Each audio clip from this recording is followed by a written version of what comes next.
Capitaine, c'est celui qui a la barre, quoi, et qui conduit le bateau. C'est à nous de décider qu'est-ce qu'on veut faire cette saison. Si on veut jouer le haut, si on veut jouer le bas. Et après, t'as les moussaillons, quoi. C'est ceux qui rentrent qui vont faire la différence. Et c'est tous ensemble aujourd'hui, on va chercher un résultat. On va planter un petit peu le décor. Que joue-t-on sur cette fin de saison ? Après une élimination en Coupe de France en janvier, une élimination en Europa League en février, le TFC est désormais focus sur la Ligue 1, ce qui n'était plus arrivé depuis août dernier. Après une bonne série en termes de place, le TFC semble promis au ventre mou. En termes de points, les pragmatiques voient plutôt la lutte pour le maintien, avec 4 points d'avance sur le barragiste et 9 points sur la descente directe. Les optimistes voient la course à l'Europe au bout du tunnel, avec 10 points de retard sur la 6e place européenne et potentiellement en fonction de la Coupe, une 7e place qui est un peu plus proche.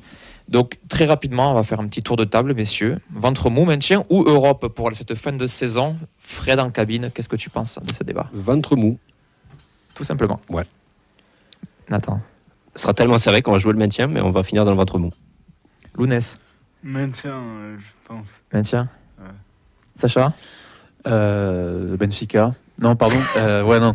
Ouais, moi je Glasgow. pense plutôt maintien aussi. Ouais. J'ai pas envie de m'enflammer sur ça. Et toi ? Radele. Moi, je suis un doux rêveur, tu vois. Après, moi, je me dis un petit peu comme le président Comoli en début de saison, qui avait dit on vise, c'était la 9e place de mémoire.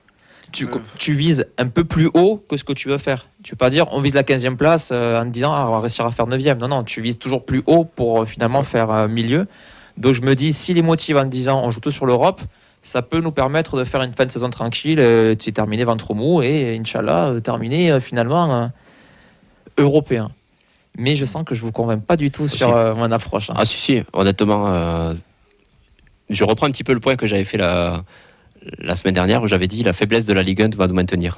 Mais la faiblesse de la Ligue 1 peut aussi nous envoyer en Europe.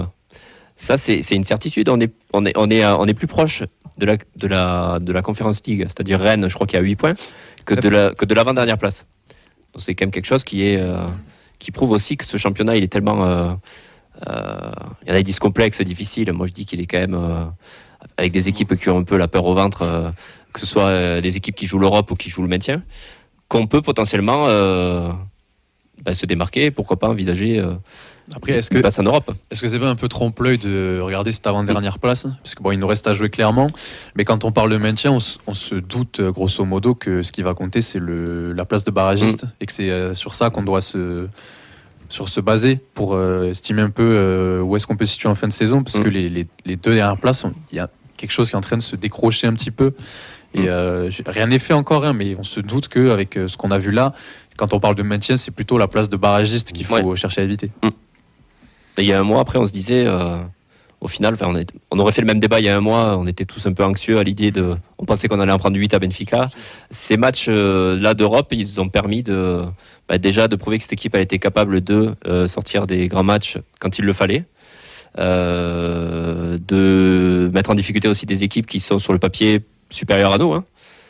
Donc, dans ce cas-là, pourquoi pas ? Maintenant, moi, c'est pour ça que la semaine dernière, j'aurais bien aimé être là. Moi, j'ai un petit coup de gueule sur le fait de choisir un peu ces matchs. Parce que j'ai l'impression que ça se transcende sur les matchs qui sont dans la tête de certains plus importants que d'autres. Alors que, effectivement, si on reste pragmatique et concentré, comme ils l'ont été contre Benfica ou la deuxième mi-temps de Lille, le maintien, on va pas, c'est pas la tête d'une équipe qui joue le maintien, quoi. Est-ce qu'on les choisit toujours les matchs ?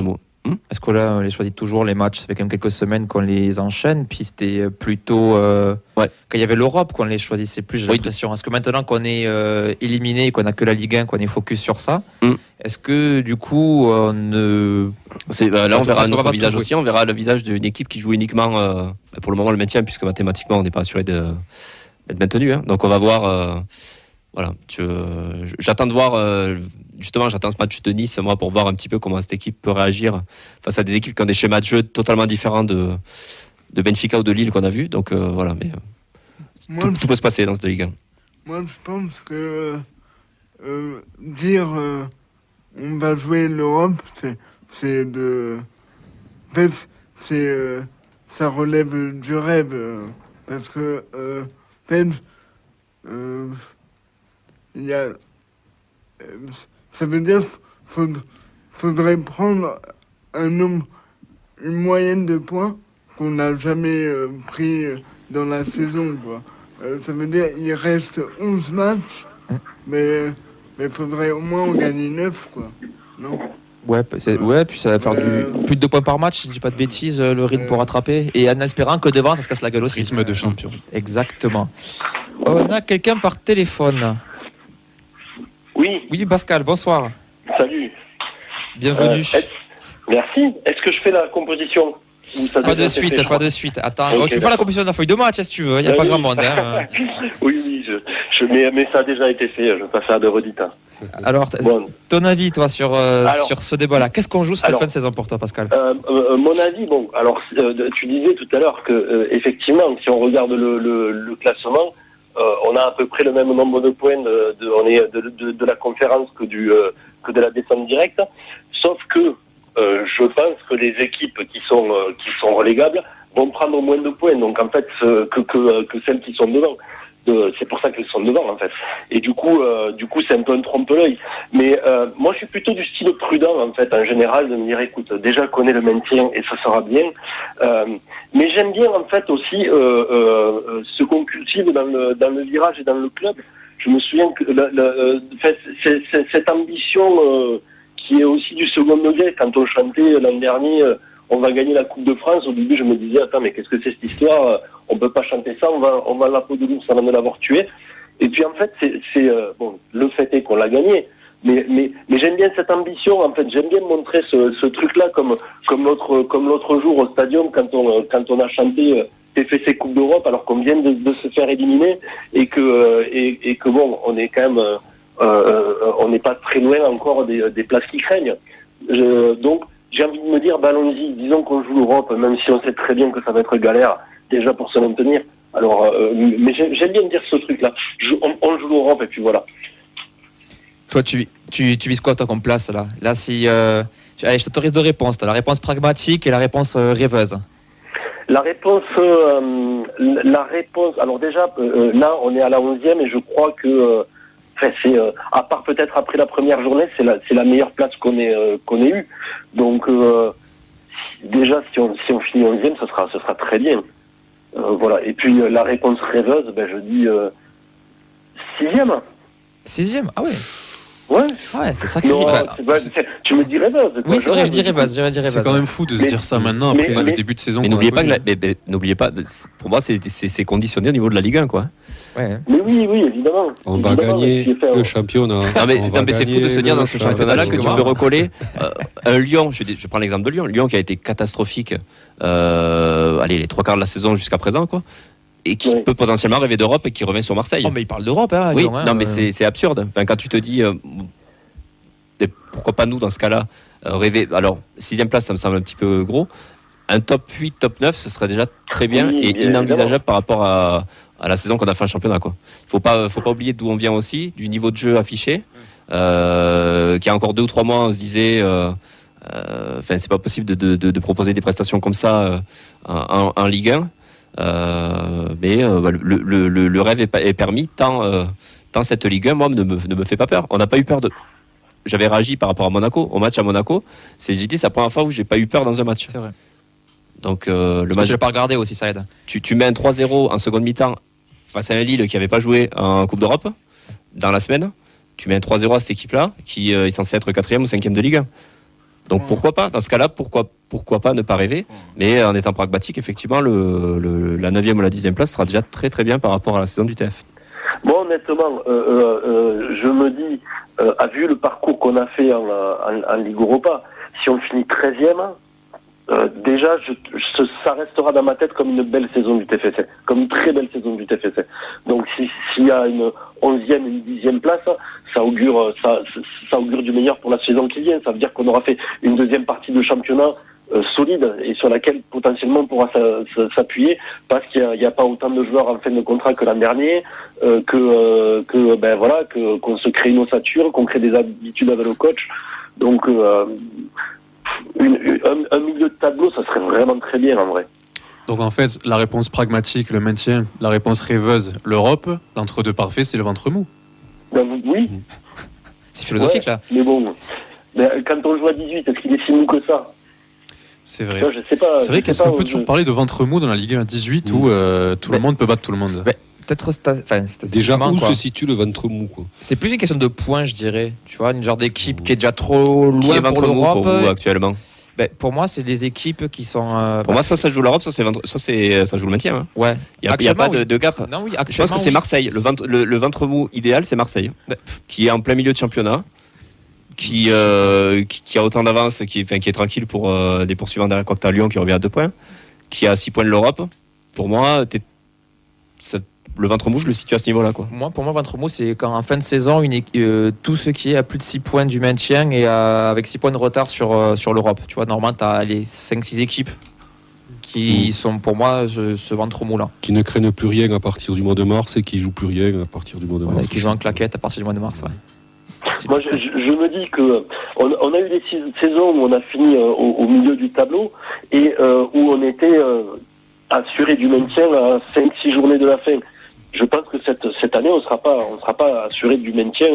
On peut être, s'il faut, 9e et se sauver mathématiquement qu'à 2 journées de la fin. Oui. Il peut y avoir pour le barrage, comme ça, quoi. Ouais.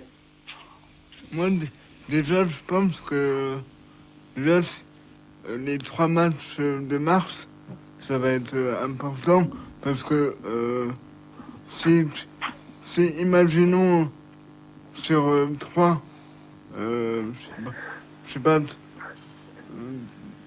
tu gagnes au moins un match et tu fais un match nul et une défaite contre Nice, par exemple, mais tu peux te dire peut-être que on va se maintenir plutôt facilement parce que en vrai pour se maintenir, moi je pense que il faut 35 points à peu près pour se maintenir.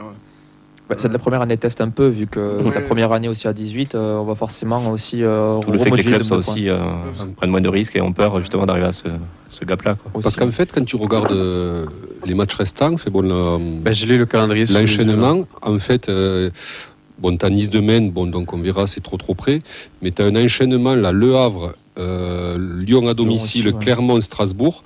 Franchement, si de ces 4 matchs, tu sors avec, allez, on va dire, entre 8 et 10 points, ce qui est possible, ton maintien, il n'est pas loin d'être assuré, je pense. Hein. Après, il y aura Fin de mars, tu peux savoir déjà. il y aura un facteur adversaire à prendre en compte aussi, dans le sens où les points qu'on a pris, c'est face à des équipes calibre Europe ou des équipes qui se découvrent. Parce qu'après, derrière, tu as 2 autres matchs, on va dire,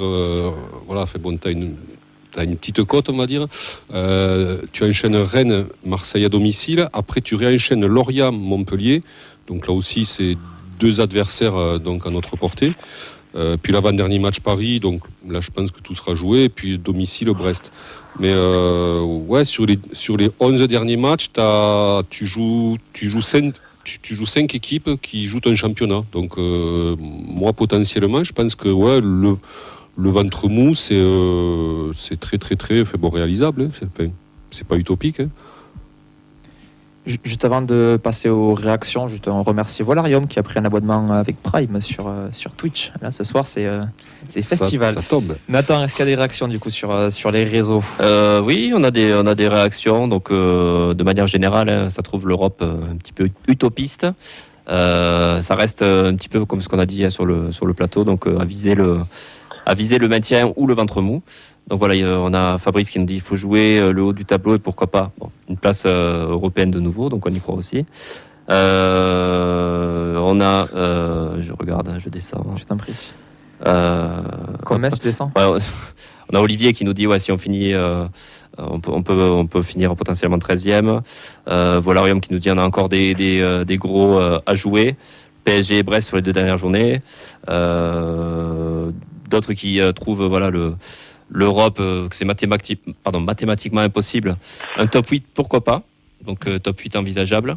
Mais 5e et 6e place trop loin. Il faut rappeler potentiellement que la 7e place, elle peut être européenne dans le cas où l'un des 7 premiers gagne la Coupe de France. Un des 6 premiers du coup. Les 6 premiers, Un des 6 pardon. premiers gagne la Coupe de France. Ouais. Sachant qu'en Coupe de France, là, il nous reste Paris, Nice, Et Rennes.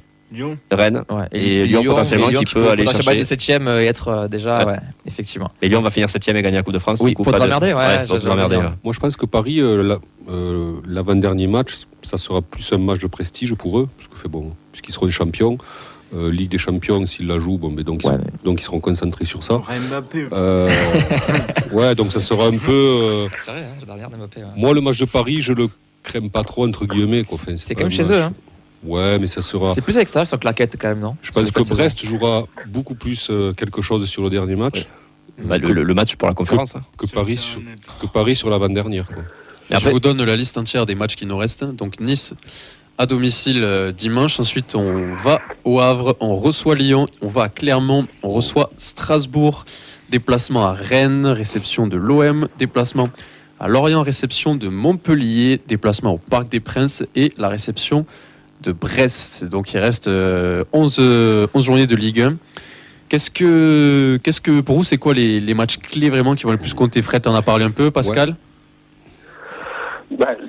Forcément les matchs contre les concurrents directs là qui vont être importants. Moi je suis toujours dans cette optique là.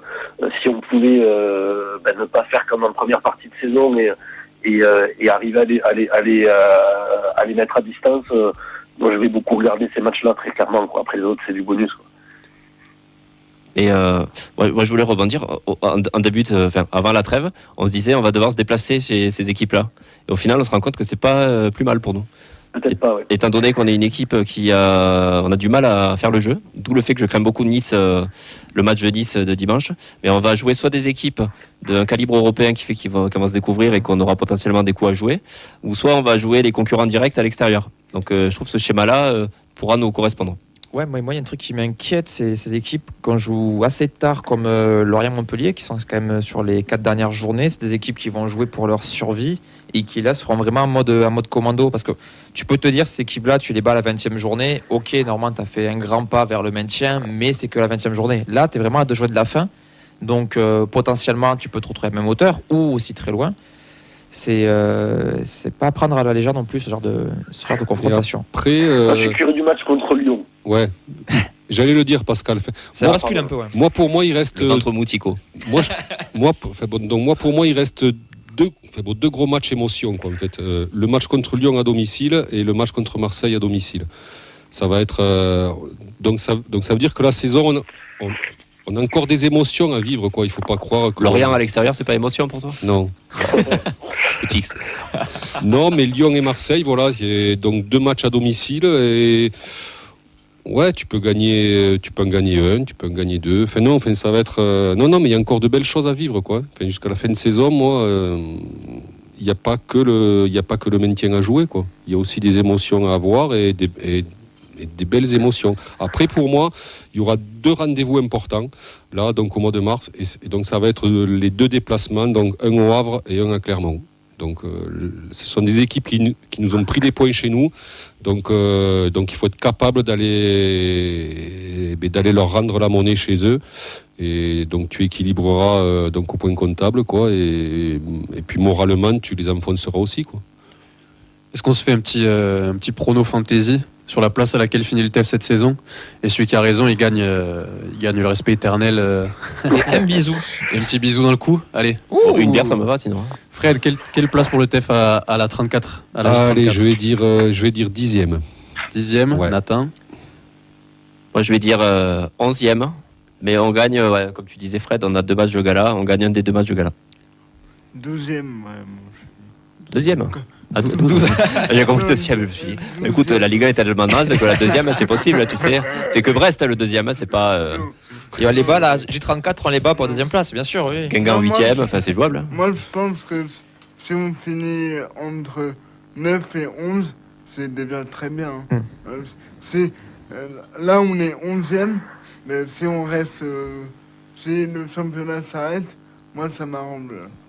Et puis, basiquement, c'est mieux que l'année dernière, quoi. Et tu as réussi l'objectif de Je du peux président, dire, oui, techniquement. Tu finis entre 11 et 9, c'est mieux que l'année dernière. Mais est-ce que tu es dans le top 10 sur une Ligue 1 18? Non. Oui, c'est pas la partie de tableau, tu veux dire, ouais. Ouais. Bon, tu me diras, sur un championnat à 20, t'es 11e, t'es pas dans... C'est pas non plus dans le truc, ouais. Mais c'est fou de se dire qu'on risque de faire mieux que l'an dernier, quoi, en Ligue 1, quoi. Comme quoi. Par rapport à tout ce qu'on a descendu sur le Vincent, à quelle place on finira cette saison? Moi, je l'ai dit, on finit 8e et on se bouffe les coucougnettes de ne pas avoir fait un meilleur début de saison et de ne pas avoir pu jouer l'Europe. Et j'ai donné l'avis de Camille aussi. Pour lui, on finit donc ventre mou, qu'il estime être la 9e place. Et on bat l'OM à la maison. Et c'est une saison réussie. Vincent, il voit la vie en jaune, quoi. Pascal, le mot de la fin, quelle place pour le TEF? J'hésite entre la 10 et la 11 et allez, soyons optimistes, je vais prendre la 10. Et toi, Sacha, tu l'as Et pas on dit. gagne à Clermont. Ouh, ça fait moins rêver que l'OM à la maison. non, mais mais je crois qu'on n'y a jamais gagné à Clermont. mais on n'a pas beaucoup joué à Clermont. Hein, Si, un peu, on y a joué en Ligue 2, on y a joué en national aussi, je crois même. Ouais. Peut-être, je sais pas. Peut-être que je m'avance. Ce serait bon de mettre un petit 3-0 à l'OM quand même. Ouais. À la maison, Ah, ça fait longtemps en c'est plus bon. qu'on n'a pas gagné l'OM à la maison. Non, mais 1-0-95e, ça ira aussi. Hein. Pour nous, 3-0, c'est bien, ça me va. D'accord. Ben, merci beaucoup, Pascal, d'avoir Merci. participé. Tu as mérité Merci ta à place. vous. Hein. Tu l'as mérité. Ouais. Oh oui, et puis grosse félicitations à Camille, bien Écoute, sûr. et n'hésite pas à lui écrire. Déjà pour Ouais. avoir la place. Hein. Oui. Et pour, Bon après, j'en ai pas forcément besoin, moi j'appelle pour discuter. on après, se doute. Voilà. Mais bon, si ça peut servir, écoute, c'est aussi le but Ouais. qu'il y ait des supporters de Allez, TEF qui viennent au Ça stadium. marche. Bonne soirée, à bientôt Danu. Salut Pascal. Salut. Ciao, ciao. Ciao. Ciao.